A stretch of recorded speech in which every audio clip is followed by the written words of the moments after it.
you don't know, it's a hell of a show. This is the Grunge Bible Podcast, episode number 188.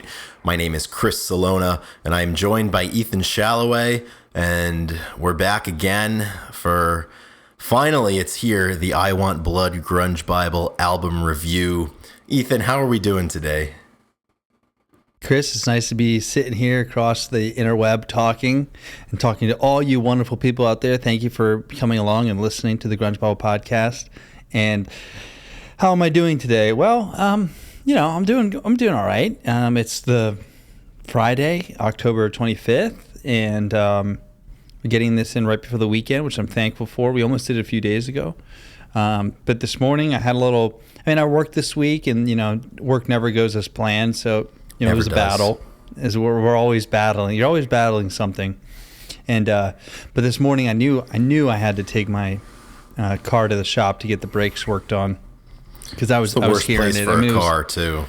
Yeah, it was clear metal to metal contact for the brakes, and but there's no way to tell until it happens. So I didn't do anything wrong. Maybe I could have got it a few days earlier, but the price would not have changed.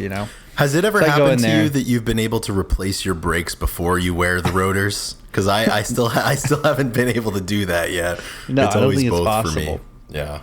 And the guy said, of course, you don't wear out your brake pads.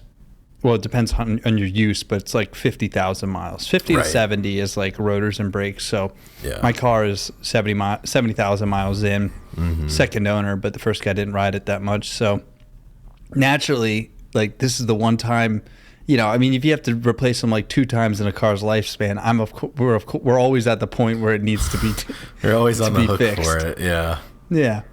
That's tough. Yeah, you know what? I wear through the rotors on purpose because I want new rotors on my car. Yeah. It's definitely not because I forget about it. Well, the guy said, I was like, yeah, how long does it last? He's like, well, I don't know. Most people like 50 to 70. He's like, my wife, 30, because she wears them out. Just good banter from the local like mechanic. So, I went in there and I was like, it's just something you have to do. It's life. Right. I was like, all right. I dropped it off, had my friend take me to the weight room. We were working out, and then I got a call, and he's like, all right, he gave me the rundown, told me the price. And I was just like, really? It's like $1,000. I'm like, I haven't done rotors recently, and I was like, I don't know, the market right now. Yeah. But it seemed high. So I was like, I called my coach, called 2 other shops, and they gave me similar prices. And I called my brother, and I was like, yeah, I guess this is it. And I'm going to have to pay, you know what I mean?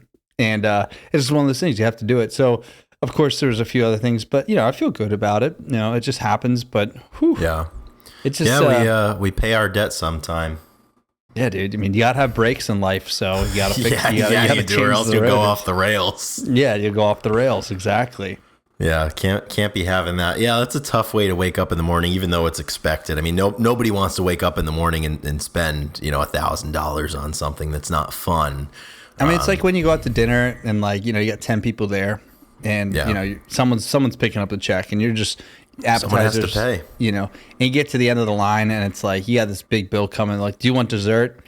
And the guy says, screw it. Yeah, we'll take some. What's the difference now? Right. Like, just put it on. Like, we're paying a big bill anyway. Just give us 3 desserts. Doesn't matter what they are. Like, we probably eat half of it and throw the rest away. The damage is already done. Yeah, so it's like, I got the oil change, got the headlight fixed, and I was like, yeah, just do it.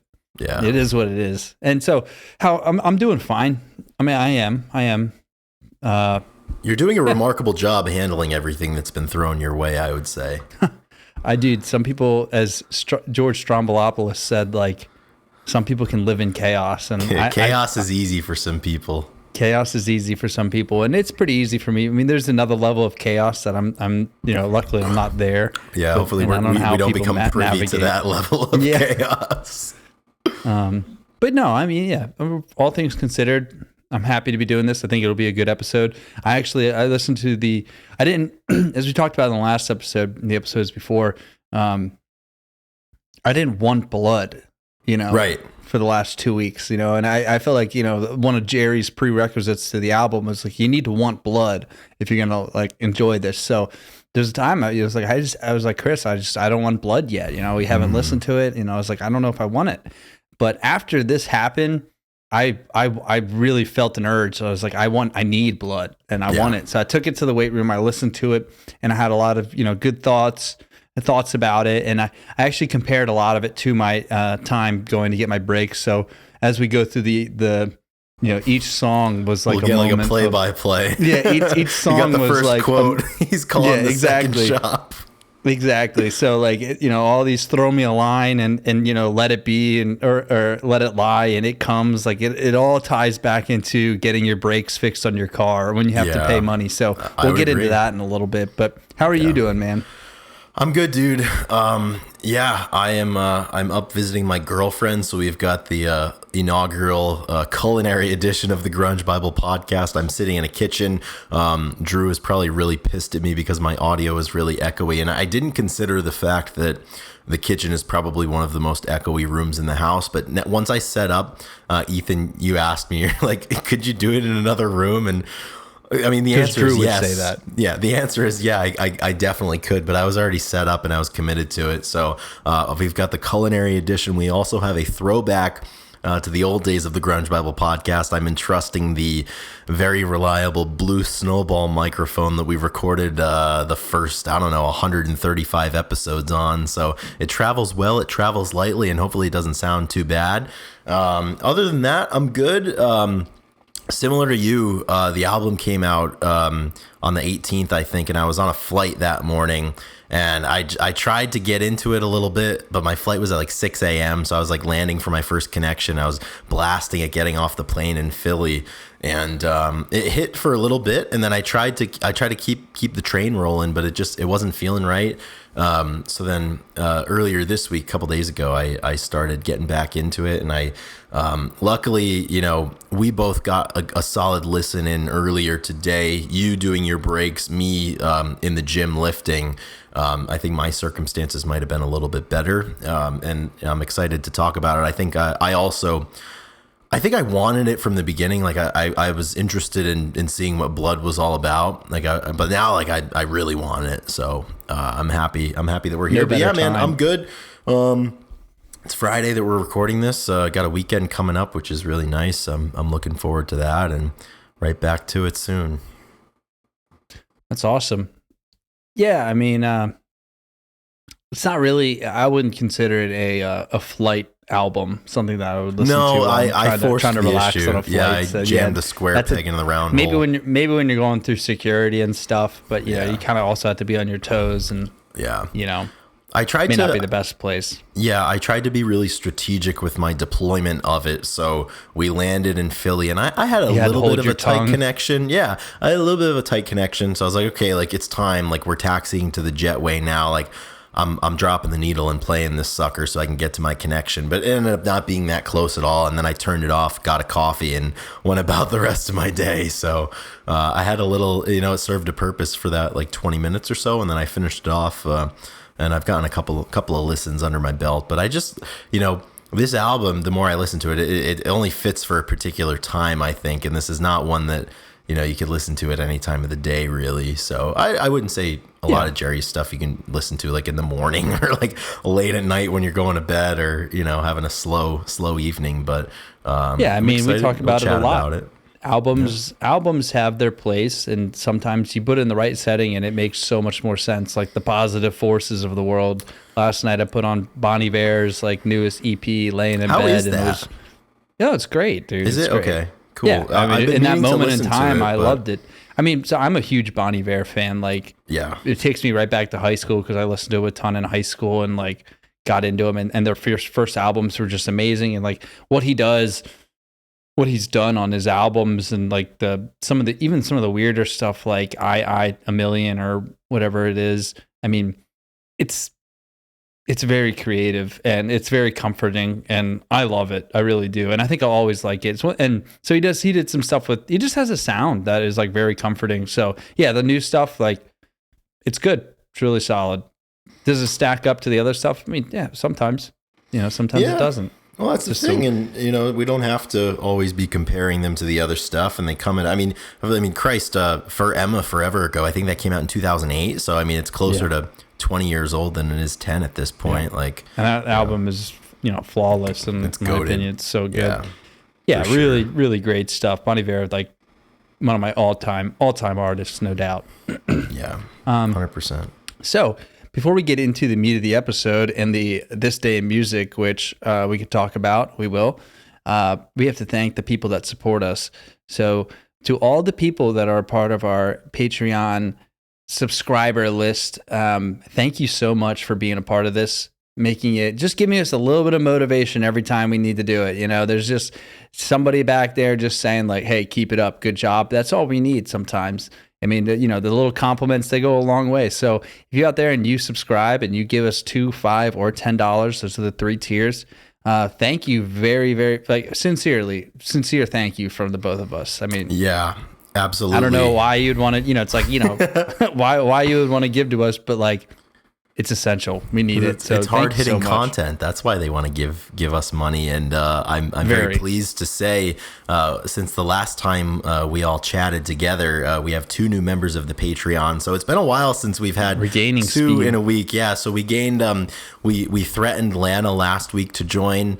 And they joined because they were afraid that we weren't going to record this episode. So we're keeping this rolling. And this was a pretty busy week for me. Like I haven't had a lot of time to really consider music or the podcast or the page or anything. I've just been on the move a little bit doing other stuff. But throughout my travels and busy days, to get that Patreon notification, not once but twice, was pretty solid. So I would like to welcome Plush Mike to the Patreon. So Plush Mike has joined. Great name. Absolutely fantastic. So I reached out to Plush Mike. I was like, definitely got to be an STP reference, right? And we heard back from Plush Mike, and he says, cheers, guys.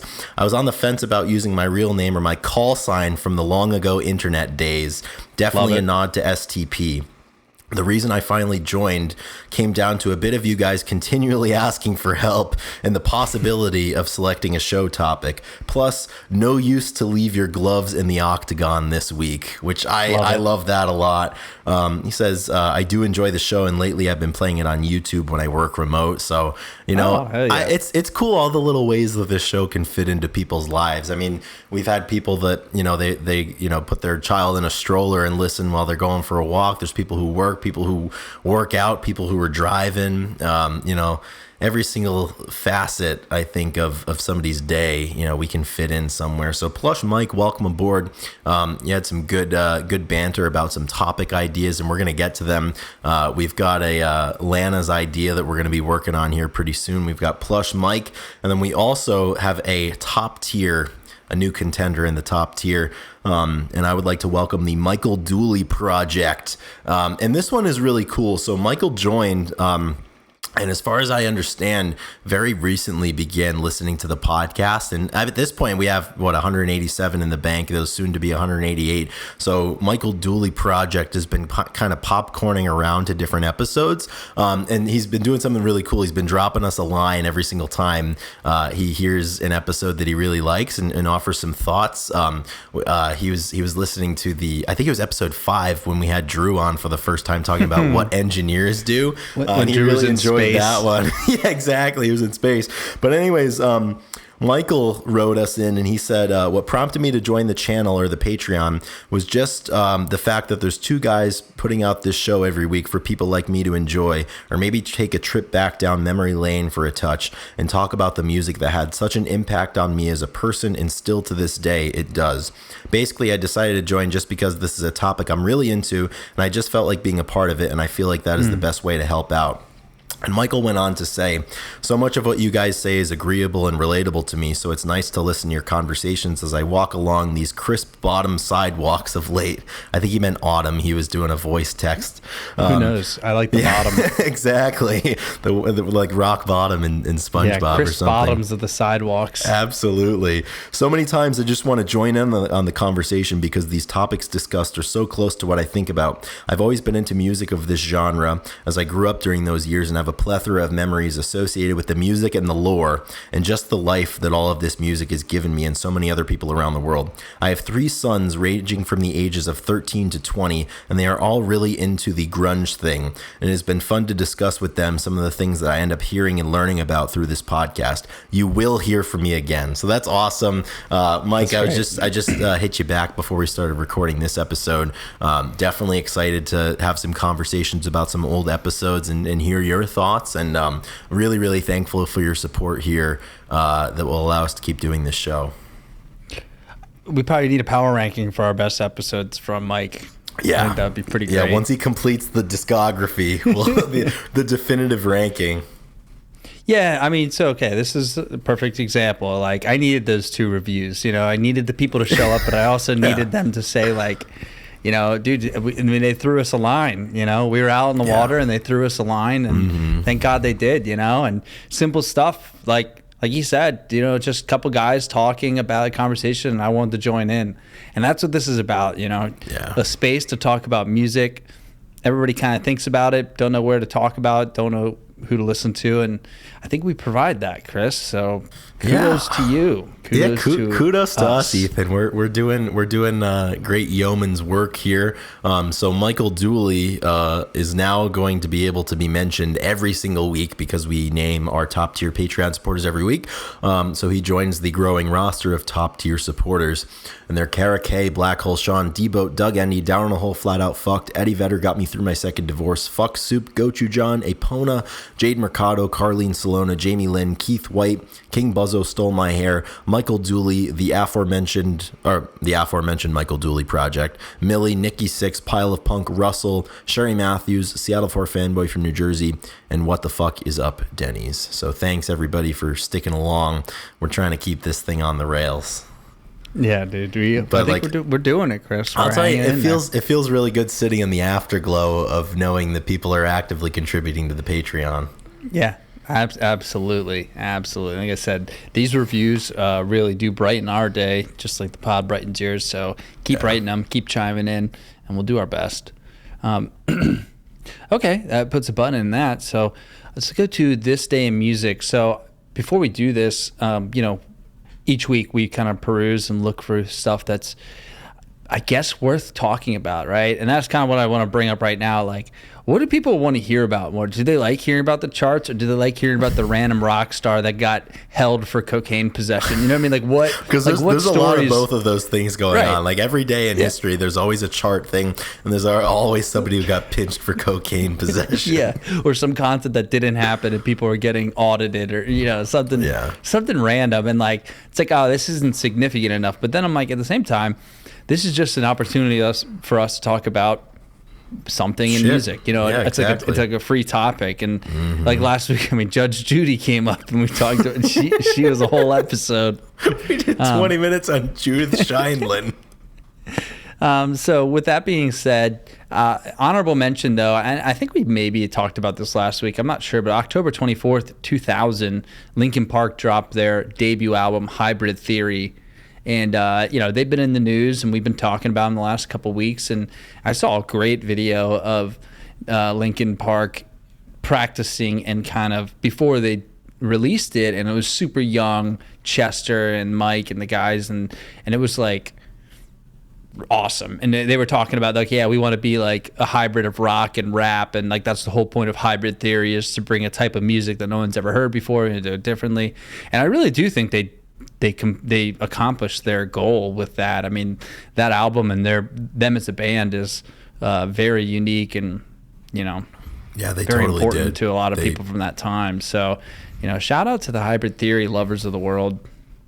Yeah, absolutely. Yeah, that's worth mentioning. I know there's a lot of crossover, I think, between, you know, the younger generation, people maybe our age or a bit younger, who like grunge, who also grew up with Linkin Park, you know, crisscrossing the charts, as we like to talk about, and, you know, always on the radio when we were growing up, for sure. And I know Drew's a big fan, you're a big fan, and, you know, they're just, you know, you can't talk about that era of music, the one that we grew up in, without talking about Linkin Park.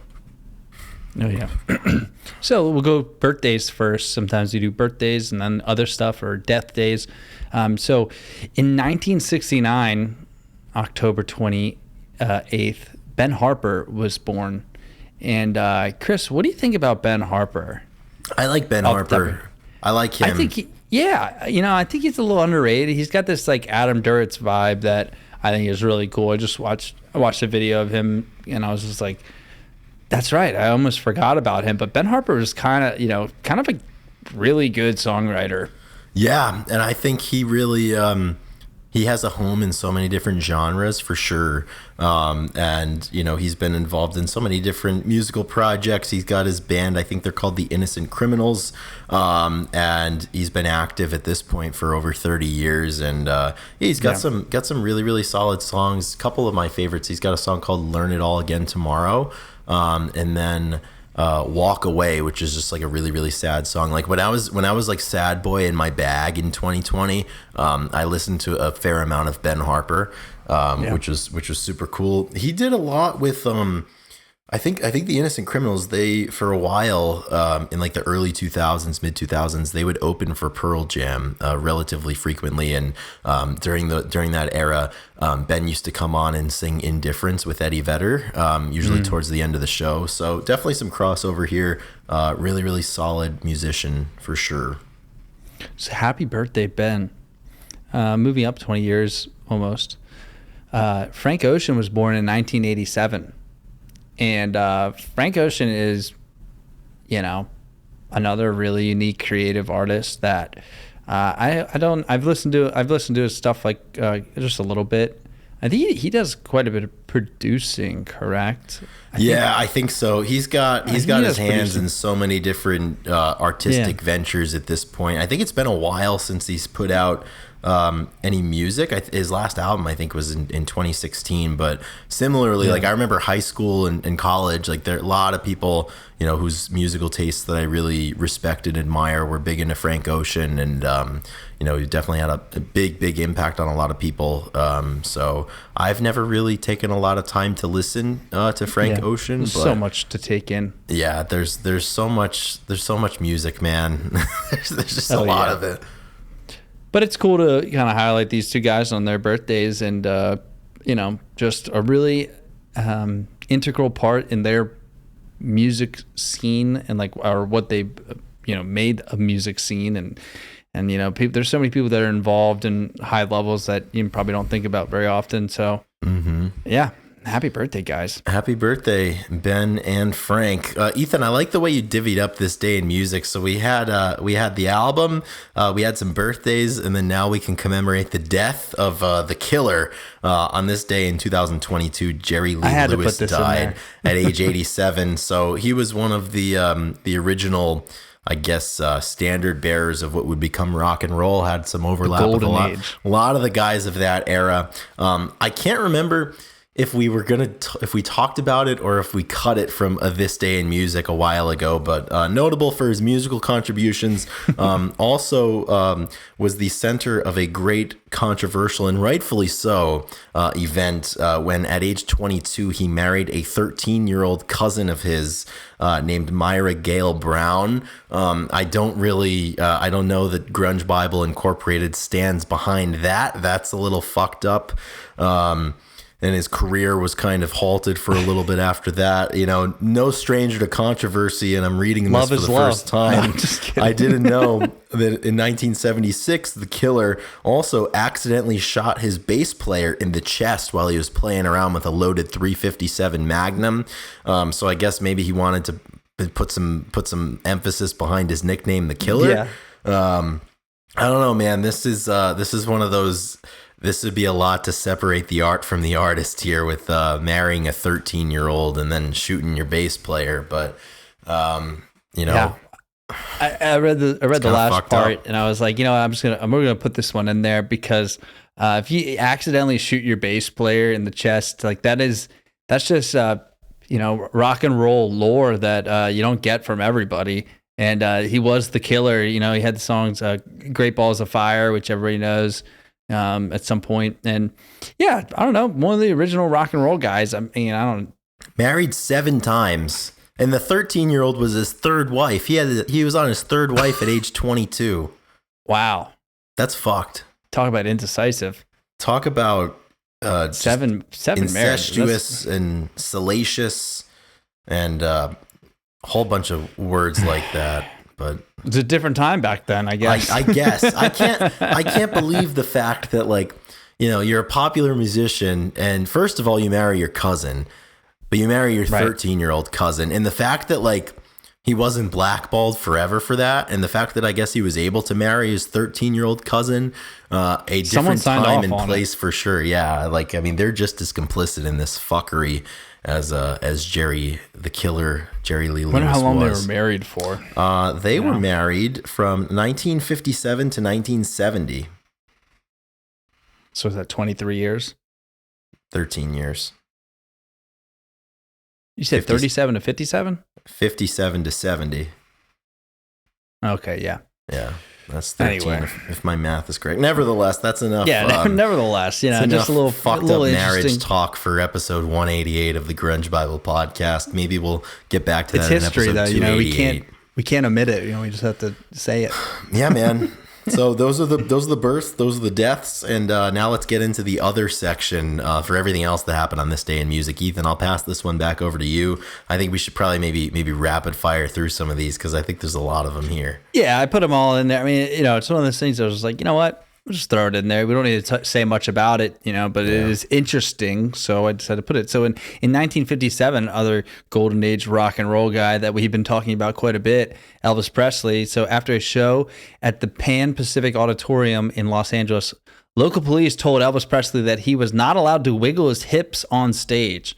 The local press also ran headlines saying Elvis would have to clean up his act. The next night, the Los Angeles Vice Squad filmed the entire concert to study his performance. I have a news flash for those people in LA, those police officers.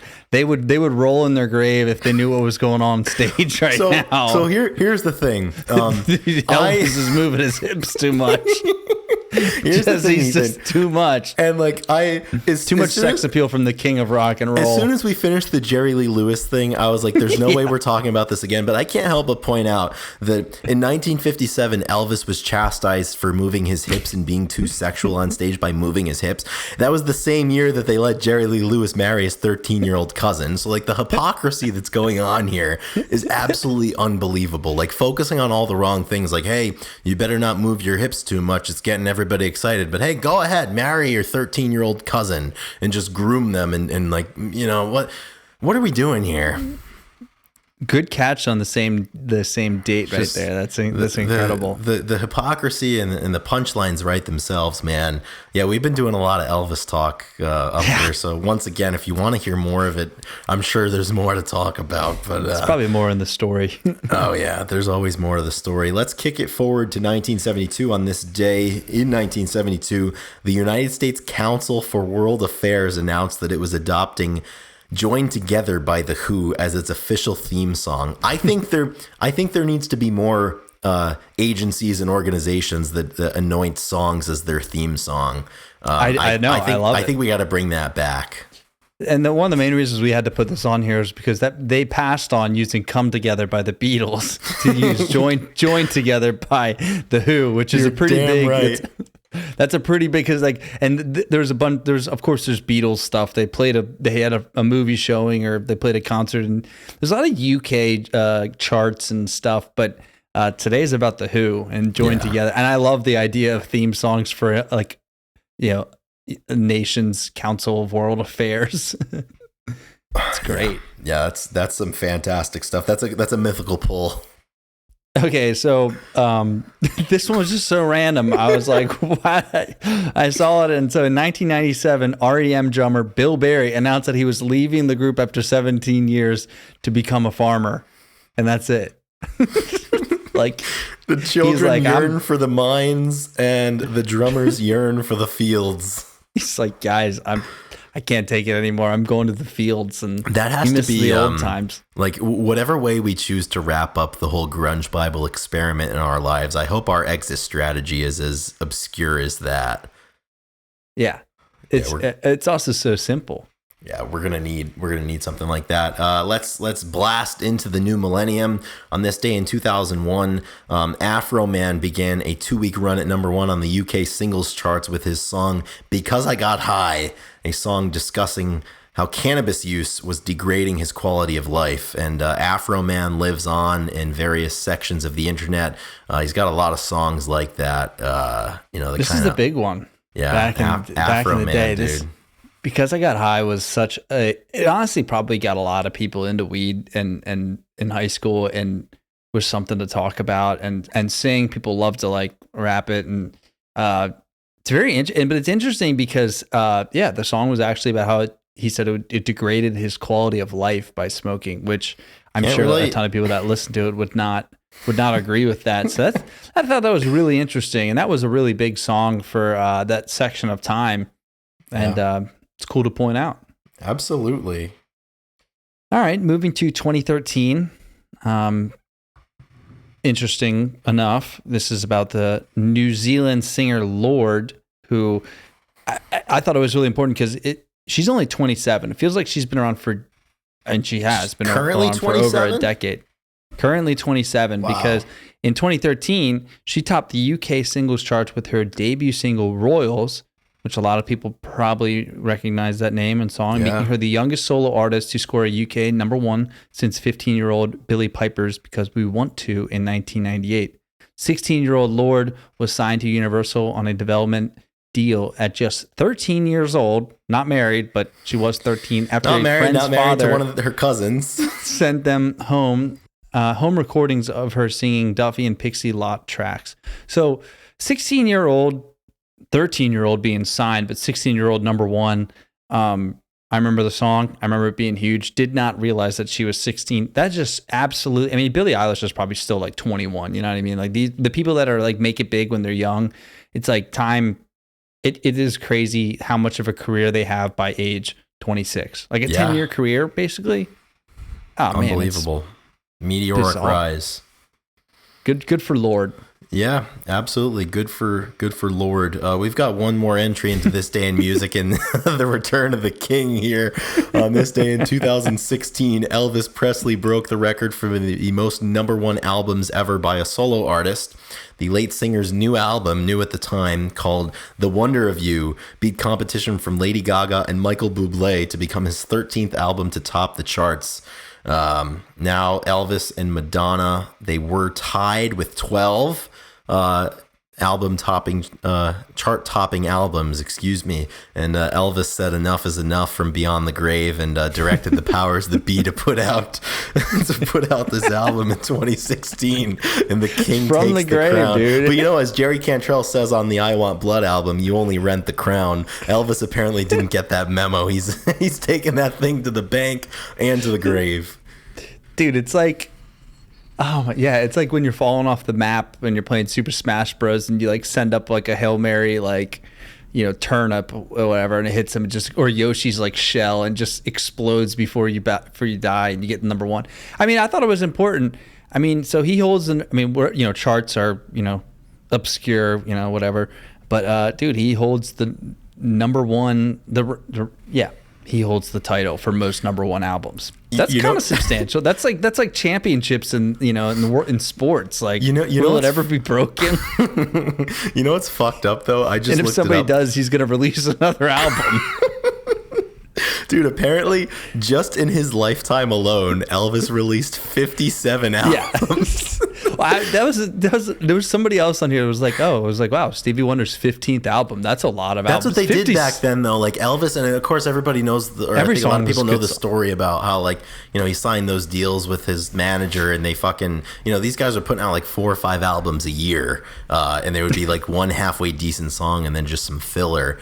So I guess, the hit rate, that's he died, I think, in 77. So, we've got almost 50 years of history afterwards. I don't know how many albums he has total, but I guess 13 at number 1 out of potentially like 150. That's not a particularly great hit rate, but, it's about the championships. He had 100. How many albums did he put out? I don't know only 57. Well, I say only, but he had 57 in his lifetime. I don't know how many albums his estate has put out since 1977. Probably at least that many. So was it 17 divided by 50 or 13? Sorry. Wait, how many albums was the number one? 13, right? 13.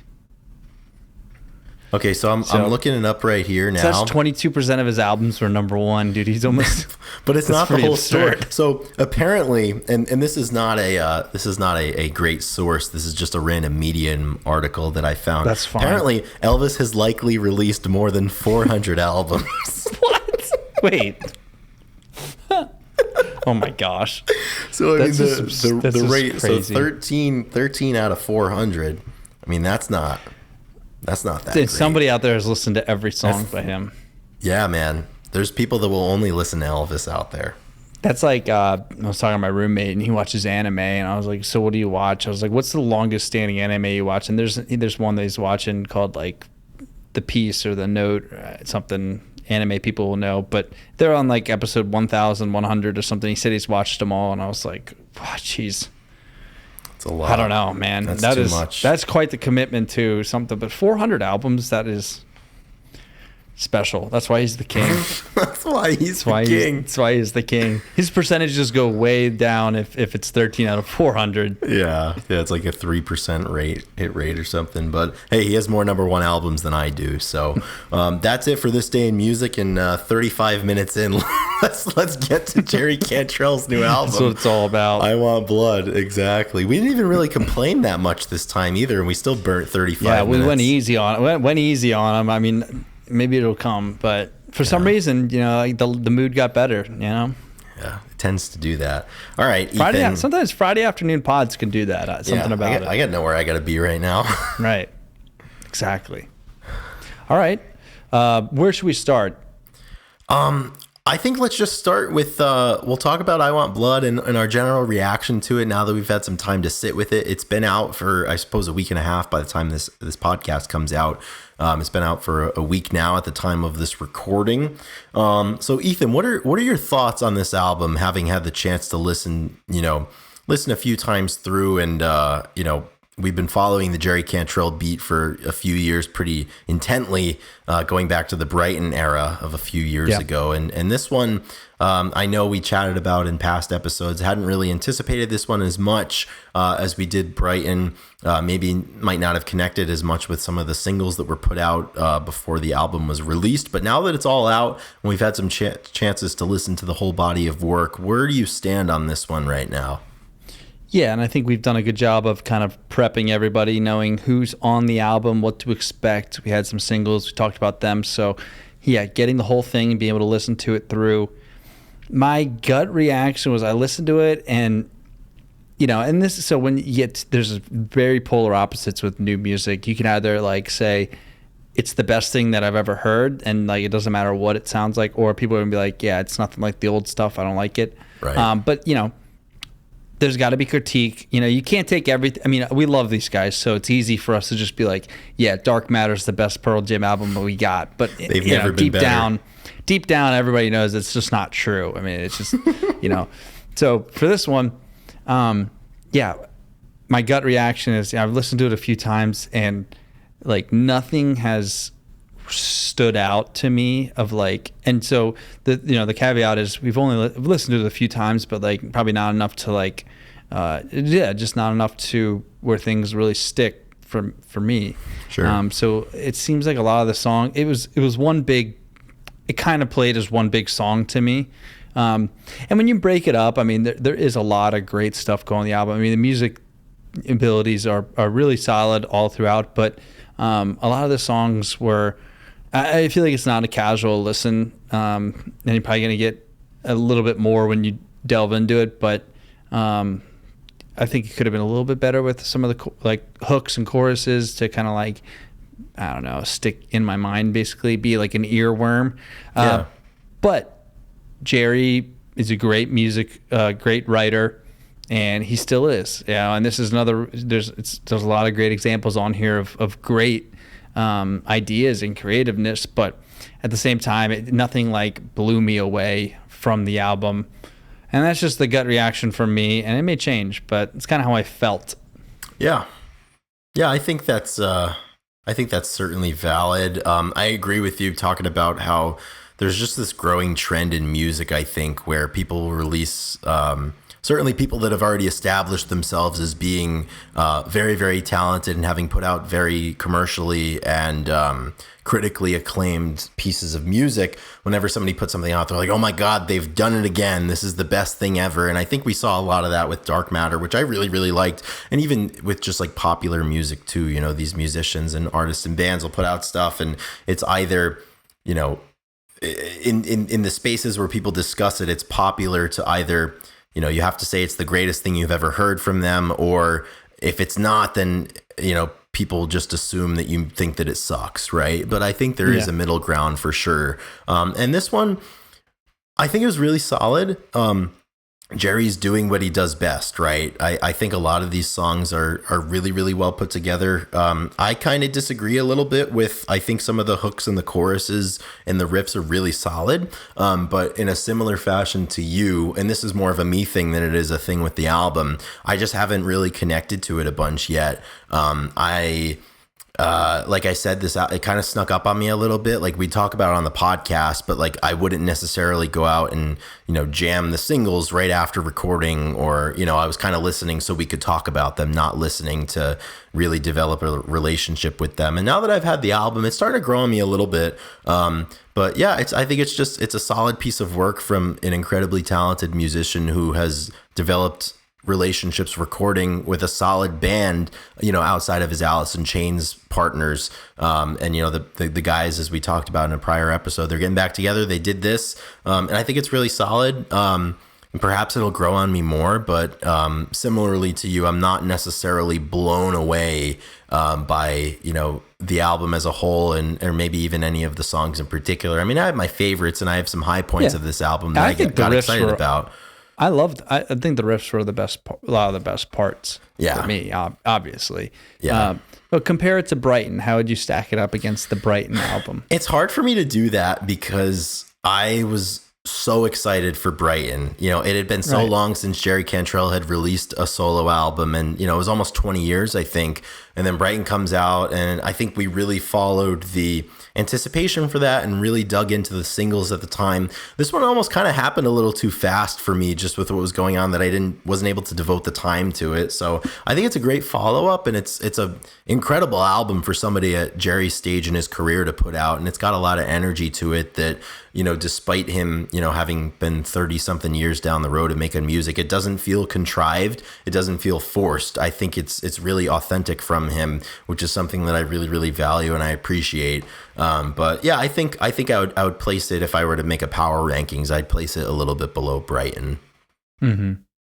Yeah, I think Brighton felt a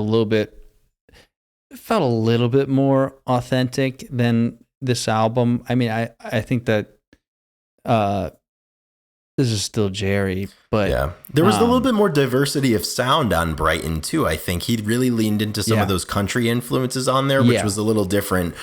This one, they kind of, in a way, they kind of all came from the same area of the riff bank, of Jerry's riff bank, which is cool. And it's really great that we're blessed to be able to hear this stuff. But as a whole, it feels.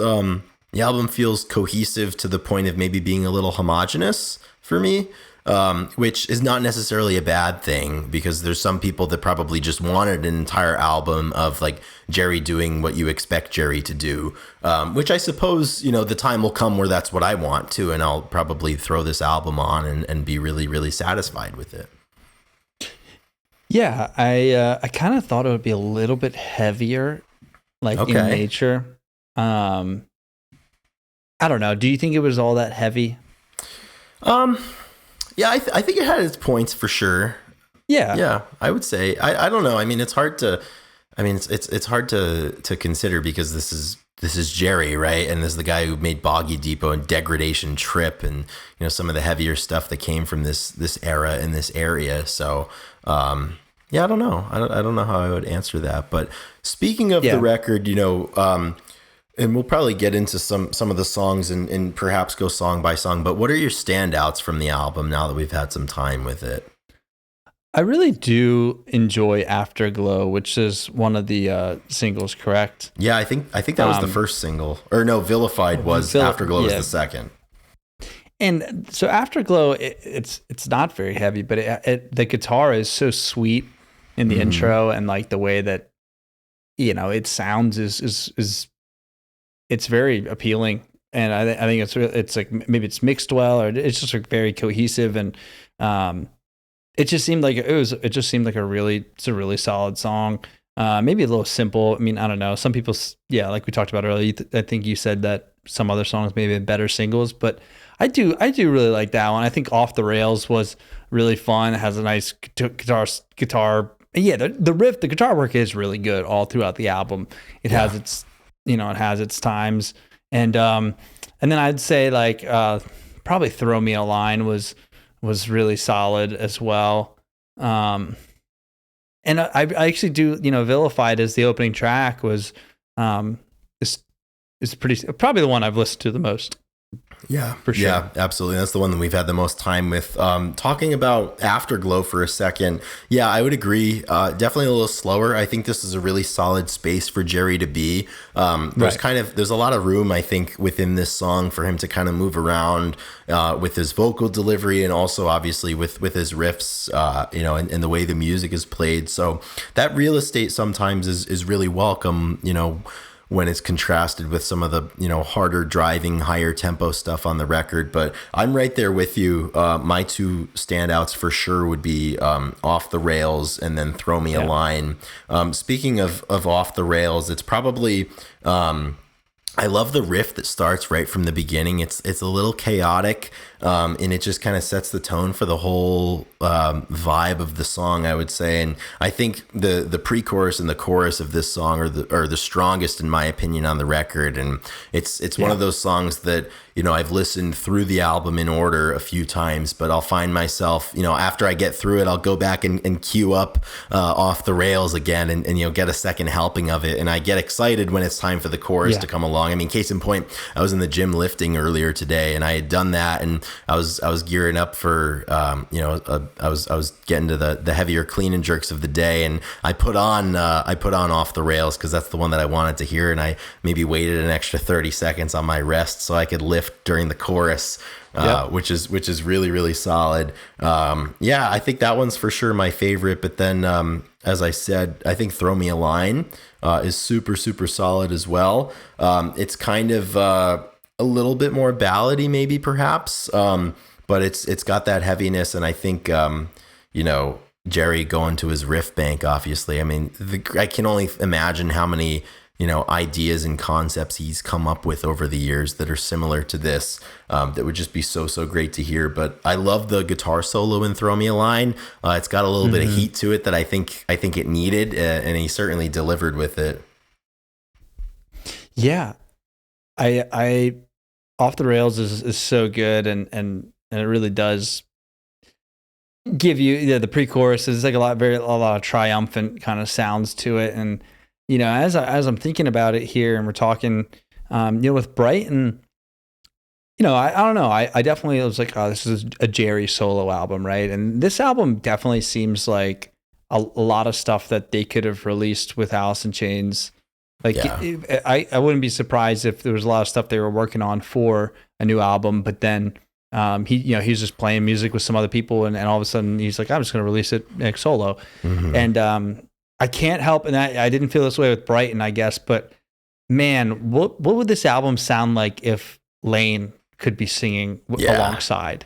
Yeah, because I'm not saying, I mean, like, loves Jerry's vocals, but maybe that's why I don't think it's as heavy, because he tempers himself at a certain level. Usually, we don't get a ton of like. He's getting older too, as we say with most of these guys. But man, what if you injected Lane into this album, and he was giving you some yells and give you some verses, and oh my gosh, man, it probably would take this to a whole, like, if this was an old AIC album, it has, And I bet you Jerry thinks about that a lot too when he's for writing. sure. How could you not? That's the exact thought that I had the first time that I was listening to Off the Rails. When they do that part in the pre-chorus where it says over and over, batten down is a little bit higher, and then he goes, ain't going slower, batten down, over and over, batten down. I just couldn't help but picture, either Lane or Jerry taking that first part over and over, and then probably Lane coming in over Jerry afterwards, screaming batten down. Yeah, man. And I'm always interested too because obviously Jerry's solo career is active and he's churning out music, but Alice in Chains are also active. And there have been rumors, and some of the guys in the band have said that, there will be a new Alice in Chains album maybe in the next year or two. I always wonder when, Jerry's at home writing, if he, goes into it, and I wonder if like he goes into it with the intent to write Jerry Cantrell songs or Alice in Chains songs, or maybe the subject matter of what he comes up with dictates when and where, that song will be heard. But yeah, it's something that I've always been fascinated with his solo career, is like just kind of thinking about, what would have sounded like in the context of Chains.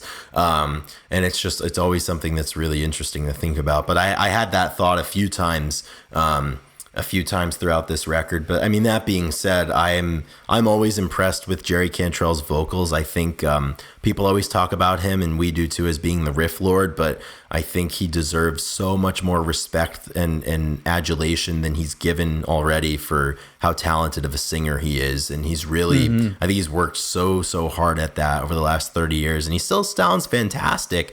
I mean, he's able to pull off a lot of the vocal technique, and he's able to hit the notes that he was able to in 1992, for example, which is not something that everybody, can certainly say after 32 years, but Jerry's able to do it. He is. Yeah, he really is. Thank God for Jerry, right? I mean, this album, like I said, it has a really big Alice in Chains feel to me. And as some of his solo stuff does too, but I wonder if that's just them spending a lot of time together, or, his influences. But it's really fun. I like it.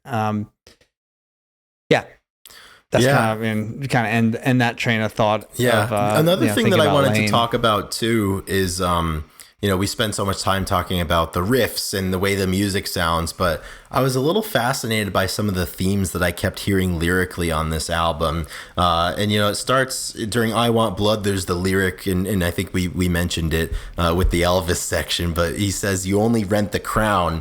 And then in Echoes of Laughter, he says, you can't stop what's coming, the hour or the day. And then a little bit later on, in Throw Me a Line, he says, and how will I be remembered for a moment in the sun, all the promise undelivered and the end roads I've run. And there's a lot of pondering here, I think, and, kind of speaking to the fact that nothing's really lasting forever, and talking about you can't stop what's coming, kind of, you're not really in control, which is, I think, an interesting pieces of themes that are coming from somebody who's been on the road for 32, 34 years at this point.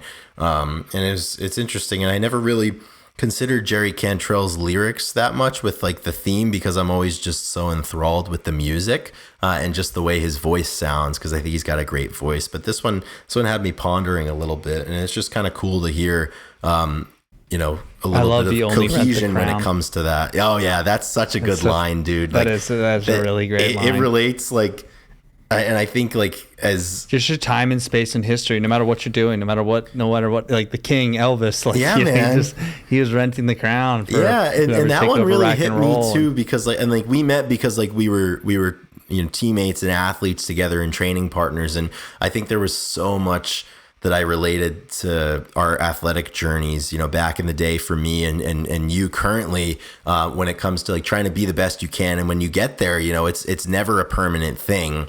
You put all your work into something and you achieve success, but it is only temporary, and it's all about, the next thing that you can do. But, as he also says, there's certain things that are going to happen that you can't stop. You don't know when it's going to come, but, you can't stop what's coming. Yeah, the guitar solo in Echoes of Laughter is so sweet, and so like it just presents this atmosphere and mood. And one of the things that I wrote down when I was listening to in the gym, because I had this, obviously I just, interacted with the mechanics, and they were doing work, and all these songs play a part in, say, that story. And I can just picture Jerry, like if they had a music video or something, and like I put like, where and when is Jerry playing this riff?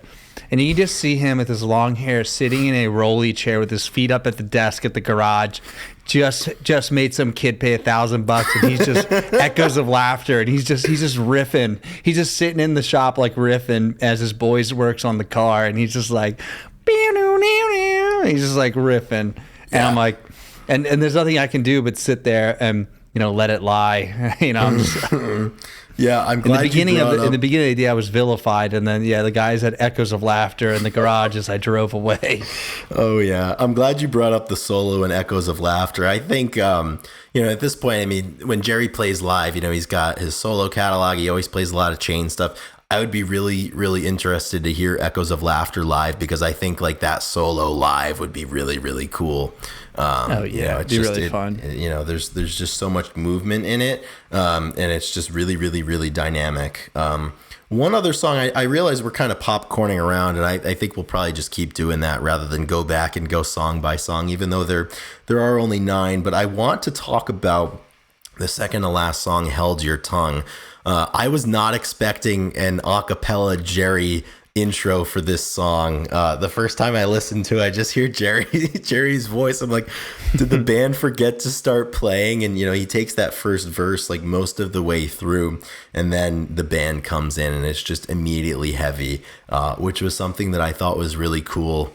And just a really interesting thing for him to do. I think a lot of times with Jerry and even with Chains too, you would hear it where, the vocals would come in and maybe just over an acoustic guitar, and then things would come in starting with the drum kick would come in, and then the rest of the band would join. But to my knowledge, I don't know that he's done this before, where it's just, he's singing all alone and then everything comes in. And I thought that was really unique and just a cool side, and a cool deployment of his voice for sure.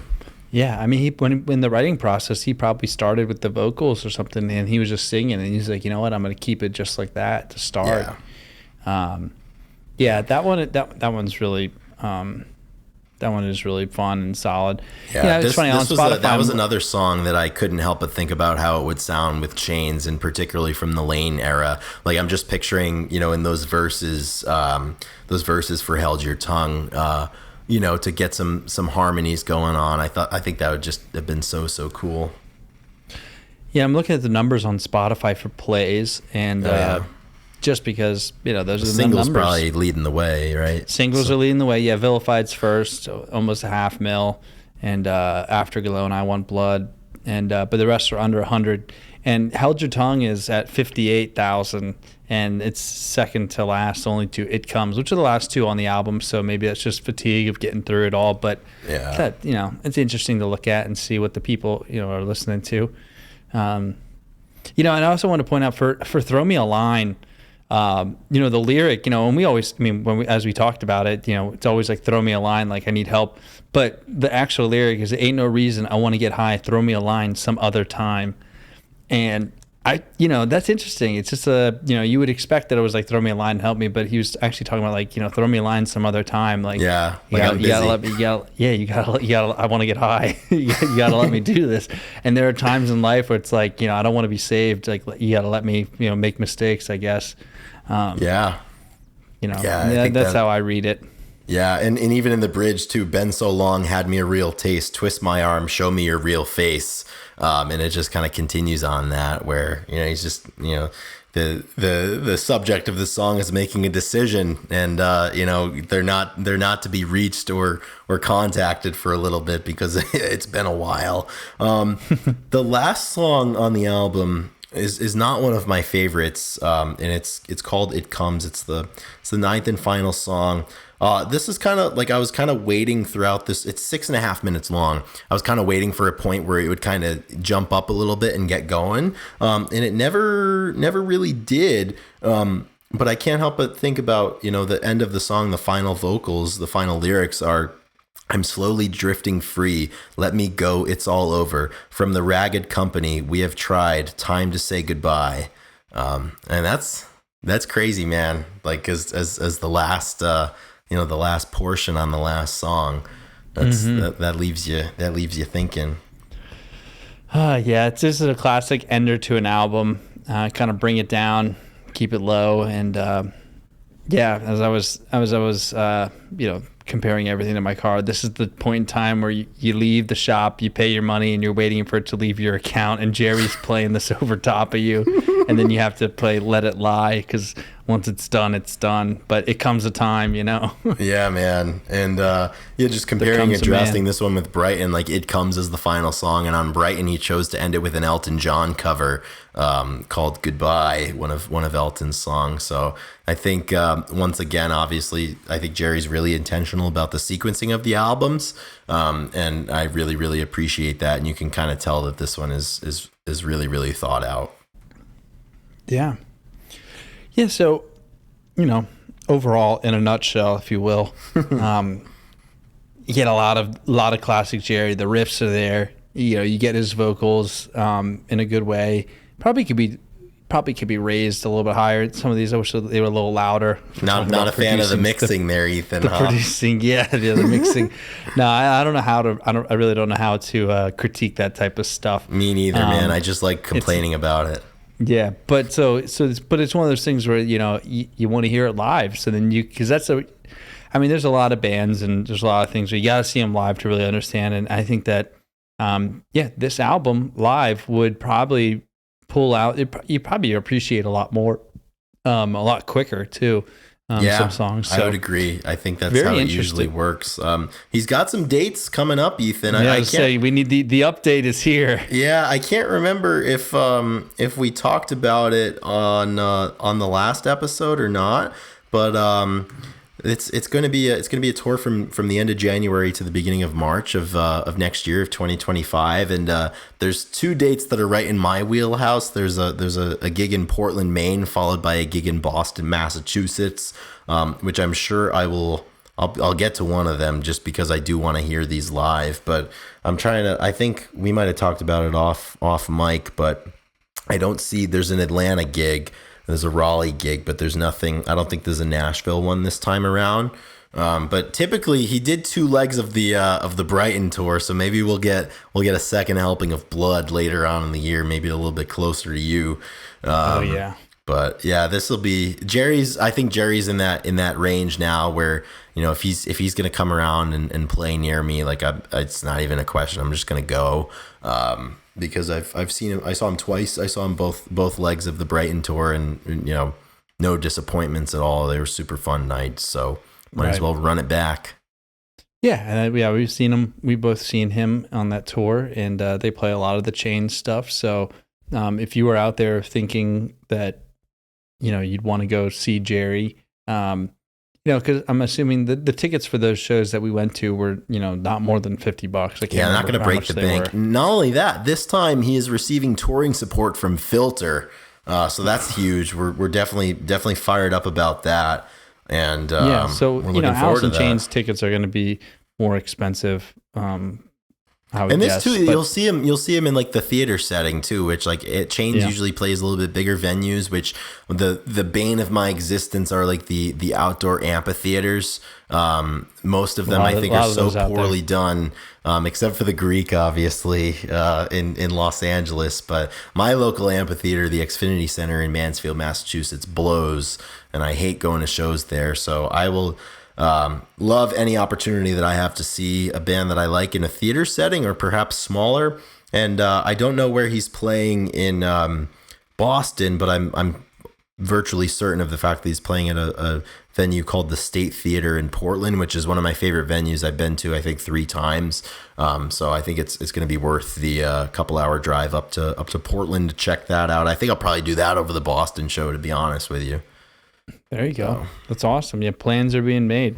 Yeah, man. So yeah, definitely see when he comes around. Like I said, you'll probably get a lot of Chains in there as well. So totally worth going to see one of your legends, especially if you've never seen him. Mm-hmm. And we wanted Blood, and he gave it. And it'll be fun to see how this one grows. Maybe we'll do check in, when the tour comes back around about how we feel about everything. Absolutely.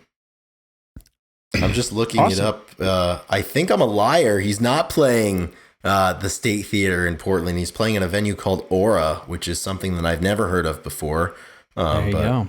Perhaps I'll have to lose my Aura virginity. That venue looks pretty cool. Look at this. Oh yeah. Yeah. Oh yeah. That'll be floor, good. Dude, it looks I'll like be down on the floor for sure. That's good. Maybe see some Patreon supporters out there. I know, man. We'll might have to do it. Yeah, that's a weird venue, man. Yeah, that is weird. That's that is freaky. Such a Jerry. That definitely does not surprise me. I like it. Yeah, that's a good intimate setting right there. Yeah, man. Yeah, I saw him at an equally weird venue the first time I saw him in Boston. It's got one of the silliest names for a venue I think ever. It's called Big Night Live. And it's just got like a bunch of bars like in the back and on the sides, and like the GA section is like pretty small, and then it's just kind of, I don't know, it's kind of weird. It's a weird one, but yeah, I'm gonna have to. I'm interested now. I gotta check that out. But yeah, go and see Jerry. You're intrigued. Oh yeah, very intriguing stuff here. But I think that puts a lid on our initial discussion now that the album is out. So go check it out, develop your own opinions, and throw us a line and tell us what you think about this record. And maybe we'll see you out on the road at one of the shows. Absolutely, yeah, that was fun. I think did exactly what we need to do. It's out there, so go listen. Fuck yeah. All right, last thing on the agenda is Songs of the Week. Chris, do you have a Song of the Week in mind? Yeah, at risk of poaching yours, if we're thinking the same thing, I'm going to go off the rails for mine from I Want Blood. I'll pick that one and throw that one on the list. Awesome. Yeah, just listen to the whole album, and you can pick a Song of the Week as a listener. But I'll kind of go a little different. I got 3 songs that I've favored in the past week. Nice. And I'm actually going to go with a song by Perpetual Groove I saw in concert maybe a month and a half ago. My buddy George just saw him. He just went to a show, drove and saw a show. But the song is Spirit Bear, and they're they're a jam band, and a kind of a little bit electronic jam at times. And it was a really, really soothing song. So hell yeah, a little bit different when you're done. I need to be getting soothed blood right now. I think I'm gonna cue that up once we're done. Yeah, it's solid. So, hell yeah. All right, everybody, thank you again for another episode, making it to the end. If you are at the end, that means that you're probably a good candidate to become a patron. So please consider that, supporting the show and the program, supporting the boys. And but if not, just like and maybe write a review. We'll read it. And yeah, thank you, everybody. We love you guys. Love you guys. Rock and roll, stay heavy, all of the associated things. Have a great week. We'll talk to you same time, same place next week. That's it for us. Through hell and high water. Rock and roll, guys. Rock and roll, everybody. Hanser.